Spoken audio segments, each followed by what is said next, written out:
to welcome Theresa May, the Prime Minister of the United Kingdom.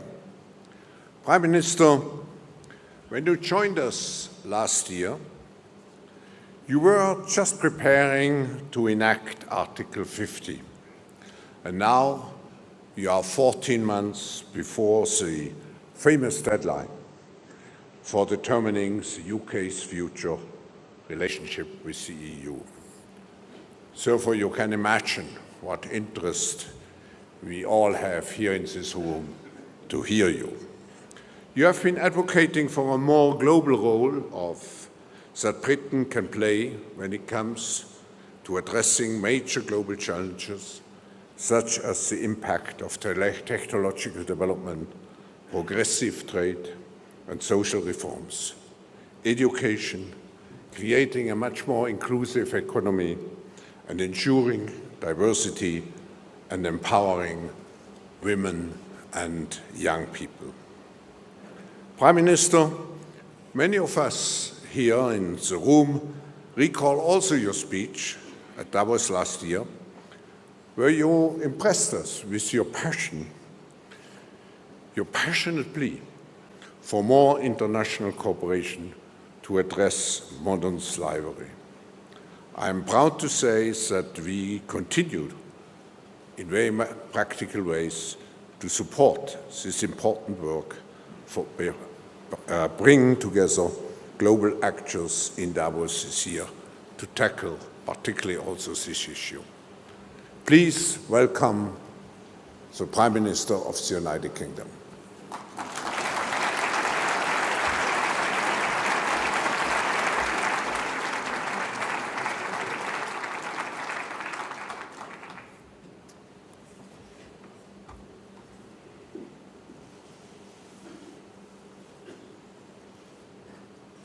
Last year, on this platform, I argued that the benefits of free trade were not being felt by all. And I warned that the failure of political and business leaders to address this threatened to undermine popular support for the entire rules-based system on which our global security and prosperity depends.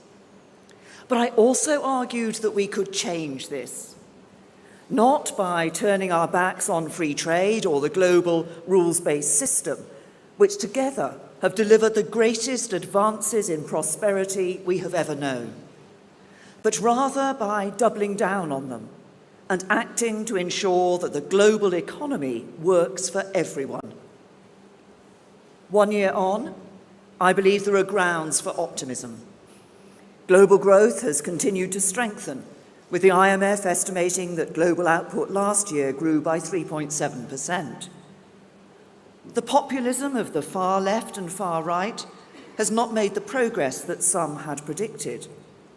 And in the UK, we've seen productivity rising, unemployment at its lowest rate for over 40 years, and more examples of government and business working together to bring new jobs and opportunities to communities across our country. We've also seen important progress on global trade. The UK has been at the forefront of championing new trade deals, including the EU's deals with Canada and Japan. The G20 has agreed commitments to tackle overcapacity in steel, and the World Trade Organization has made progress towards launching plurilateral discussions on digital trade. And as we leave the European Union, the UK will continue to be a global advocate of free trade, pushing for progress on WTO discussions, seeking to bring new partners to the table, and of course, after we have left the EU, developing new bilateral deals with countries across the world. But there is much more to be done by the whole international community. And frankly, too often our rhetoric in support of free trade here in Davos is not matched by our actions. The commitments on steel must be implemented. Like the UK, other big aid donors should support developing countries to ensure they can harness the benefits of global growth. And the World Trade Organization still needs to go much further in its reforms, ensuring its rulebook keeps pace with developments in the global economy. For example, services made up 64% of global GDP, yet while some recent trade negotiations are achieving more ambitious outcomes on services, the Trade in Services Agreement remains stalled. And while the likes of eBay, Amazon, and Alibaba have grown into global giants, taking on a central role in the lives of billions around the world, the WTO has been struggling to remove barriers to e-commerce trade for almost 20 years. Progress on these issues really matters, because technological advances continue to revolutionize the possibilities for humanity, and we must have the international frameworks in place to ensure everyone can benefit from them. Already, access to the internet has been estimated to have the potential to generate over $2.2 trillion in additional GDP and more than 140 million new jobs in developing countries alone.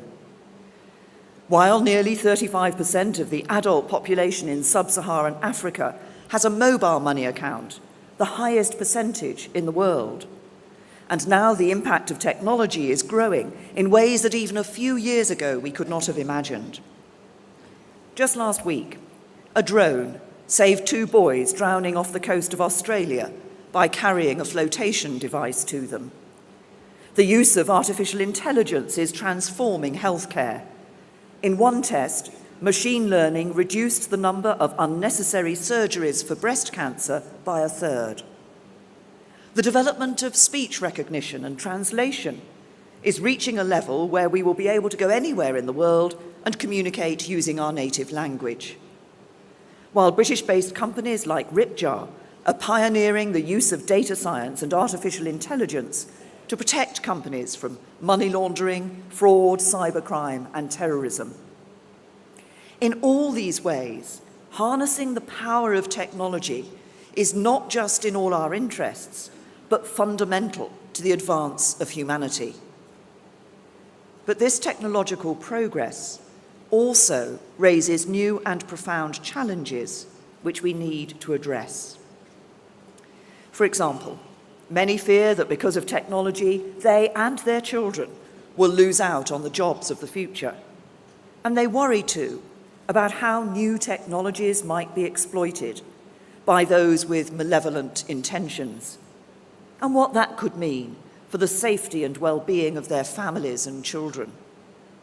So today, I'm going to make the case for how we can best harness the huge potential of technology, but also how we address these profound concerns, so that technology is the force for progress that we all know it can be.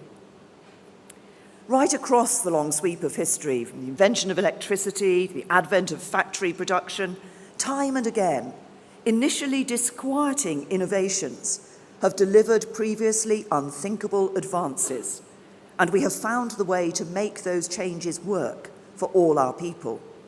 Now we must find the way to do so again. Let me start with how we can embrace technology. Key to this is channeling the power of government and business in partnership to seize the opportunities of technology and create high-quality, well-paid jobs right across the world. That is why in the UK, I've put the development of a modern industrial strategy at the heart of the government's agenda. It's a new long-term approach to shaping a stronger and fairer economy, and it understands what government and business each bring to the table. Because I understand the power of business as a force for good. I know that it is free and competitive markets that drive the innovation, creativity, and risk-taking that have enabled so many of the great advances of our time. But I also understand the good that government can do, creating the conditions where successful businesses can emerge and grow, and helping them to invest in the future of our nation. So the message of our industrial strategy to the world is clear. Britain will be one of the best places in the world in which to start and grow a business. The strategy gets the fundamentals right. It drives investment in infrastructure at a local as well as a national level, and it equips our people with the skills they need and the skills business needs to be successful in a changing global economy. For if we are to retain popular support for the rules-based system, we have to stop and understand, sitting up here in these mountains in Davos, what it can really feel like for someone who has worked for 20 years and who now finds that the job they know how to do today is not going to be a job that needs doing in the future. And the answer isn't to pretend we can sit back and leave it to the labour market alone to resolve. We need to act decisively to help people benefit from global growth now. And that is why, as part of our industrial strategy, there is a focus on supporting new jobs and industries that build on the strengths of local communities. For example, on our East Coast, Hull is getting behind offshore wind, generating hundreds of jobs in partnership with Siemens. And just as we act to help support new jobs today, so we also need to help people secure the jobs of tomorrow. So we're establishing a technical education system that rivals the best in the world, alongside our world-class higher education system. We're developing a national retraining scheme to help people learn throughout their career. And we're establishing an Institute of Coding, a consortium of more than 60 universities, businesses, and industry experts to support training and retraining in digital skills. And I know from my conversations with tech companies how seriously they are taking their own social responsibility to contribute to the retraining that will help people secure new opportunities in the digital economy. But this strategy and partnership with business goes further than getting the fundamentals of our economy right. It also seeks to get us on the front foot in seizing the opportunities of technology for tomorrow. We're delivering the UK's biggest ever increase in public investment in research and development, which could increase public and private R&D investment by as much as £80 billion over the next 10 years. We're at the forefront of the development, manufacture and use of low-carbon technologies. We're using technology to support the needs of an ageing society, for example by employing powerful data sets to help diagnose and treat illnesses earlier. And we're establishing the UK as a world leader in artificial intelligence, building on the success of British companies like DeepMind. For I believe we've only just seen the beginning of what AI can achieve. Imagine a world in which self-driving cars radically reduce the number of deaths on our roads. Imagine a world where remote monitoring and inspection of critical infrastructure makes dangerous jobs safer. Imagine a world where we can predict and prevent the spread of diseases around the globe. These are the kind of advances that we could see and that we should want to see. Already, the UK is recognised as first in the world for our preparedness to bring artificial intelligence into public service delivery. We have seen a new AI startup created in the UK every week for the last 3 years. And we're investing in the skills these startups need, spending £45 million to support additional PhDs in AI and related disciplines, and creating at least 200 extra places a year by 2020-21. We're absolutely determined to make our country the place to come and set up to seize the opportunities of artificial intelligence for the future. But as we seize these opportunities of technology, so we also have to shape this change to ensure it works for everyone, be that in people's jobs or their daily lives.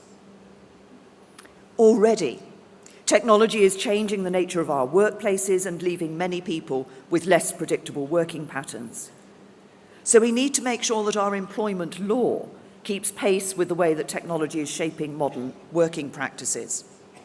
Take the example of Uber, a groundbreaking use of technology that has radically changed how people move around in cities across the world.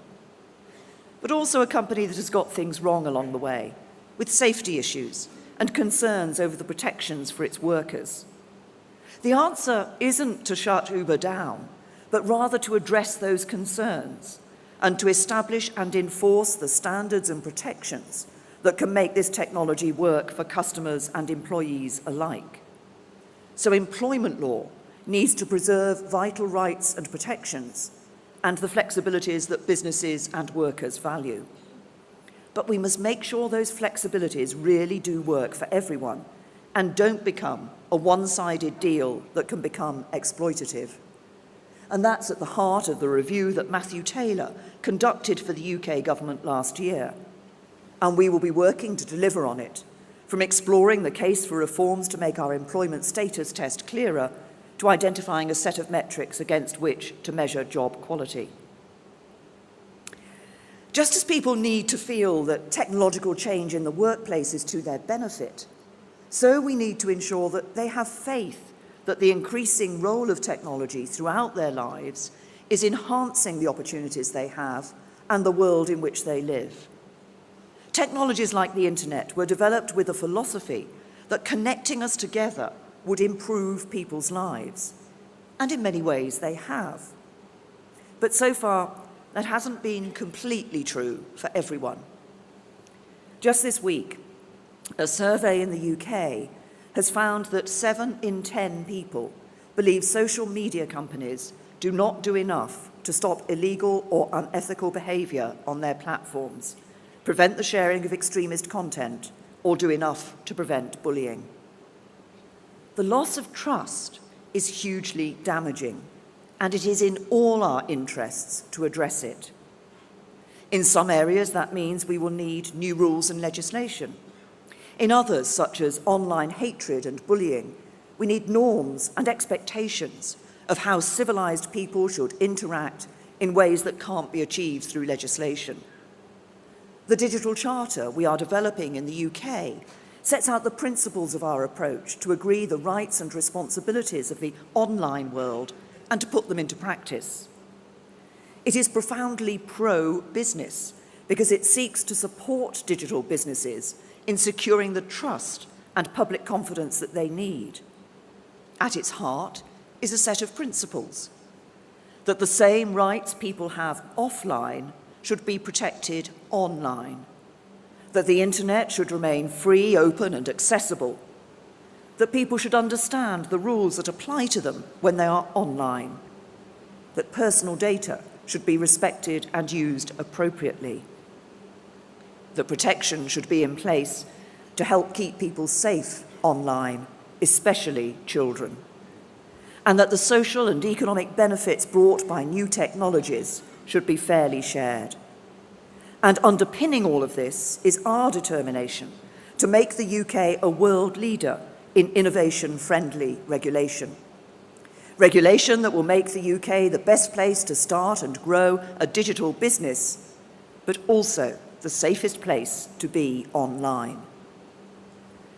But when technology platforms work across geographical boundaries, no one country and no one government alone can deliver the international norms, rules, and standards for a global digital world. Technology companies themselves, investors, and all our international partners need to play their part. First, technology companies still need to do more in stepping up to their responsibilities for dealing with harmful and illegal online activity. Companies simply cannot stand by while their platforms are used to facilitate child abuse, modern slavery, or the spreading of terrorist and extremist content. We've made some progress. Last September at the UN, I joined President Macron and Prime Minister Gentiloni in convening the first ever UN summit of government and industry to move further and faster in reducing the time it takes to remove terrorist content online and to increase significantly their efforts to stop it being uploaded in the first place. But we need to go further so that ultimately this content is removed automatically. These companies have some of the best brains in the world. They must focus their brightest and best on meeting these fundamental social responsibilities. And just as these big companies need to step up, so we also need cross-industry responses, because smaller platforms can quickly become home to criminals and terrorists. We have seen that happen with Telegram, and we need to see more cooperation from smaller platforms like this. No one wants to be known as the terrorists' platform or the first choice app for paedophiles. As governments, it is also right that we look at the legal liability that social media companies have for the content shared on their sites. The status quo is increasingly unsustainable as it becomes clear these platforms are no longer just passive hosts. But applying the existing standards of liability for publishers is not straightforward. So we need to consider what is most appropriate for the modern economy. We are already working with our European and international partners, as well as the businesses themselves, to understand how we can make the existing frameworks and definitions work better, and to assess in particular whether there is a case for developing a new definition for these platforms, and we will continue to do so. Second, investors can play a vital role by considering the social impact of the companies they are investing in. This is fundamental to the proper functioning of markets, choice, and competition. Shareholders should care about these social impacts because the business model of a company is not sustainable if it does not command public support and consent. And they can use their influence to ensure these issues are taken seriously. For example, earlier this month, a group of shareholders demanded that Facebook and Twitter disclose more information about sexual harassment, fake news, hate speech, and other forms of abuse that take place on the company's platforms. So investors can make a big difference here by ensuring trust and safety issues are being properly considered, and I urge them to do so. Third, in a global digital age, we need the norms and rules we establish to be shared by all. That includes establishing the rules and standards that can make the most of artificial intelligence in a responsible way, such as by ensuring that algorithms don't perpetuate the human biases of their developers. So we want our new world-leading Centre for Data Ethics and Innovation to work closely with international partners to build a common understanding of how to ensure the safe, ethical, and innovative deployment of artificial intelligence. And I'm delighted that the UK will also be joining the World Economic Forum's new Council on Artificial Intelligence to help shape global governance and applications of this new technology. Many leaders this week are setting out defences of globalisation, open economies, free trade, and technological progress, while grappling with how to ensure these operate fairly for all our countries and all our people. The test of leadership, however, is what action we take. And I am clear about three things. First, the critical nature of international cooperation within the global rules-based system. For every country must support and shape the rules for free and fair trade and investment. We cannot pull in different directions. Second, that we have to do more to help our people in the changing global economy, to rebuild their trust in technology as a driver of progress and ensure no one is left behind as we take the next leap forwards. But third, above all, we have to remember that the risks and challenges we face do not outweigh the opportunities. And in seeking to refresh the rules to meet the challenges of today, we must not miss out on the prize for tomorrow. For the forces of free trade and technological progress which has brought us to this point are as nothing in comparison to their potential to enrich the lives of our children and grandchildren. The United Kingdom has a proud history of stepping up, seizing the opportunities of our time, and shaping the international rules and partnerships that can deliver progress for all. We stand ready to do so again. So together, let us renew our commitment to cooperation across governments, business, investors, and society at large. And let us set ourselves on a path to deliver prosperity and growth for the benefit of all our people, now and for generations to come. Thank you.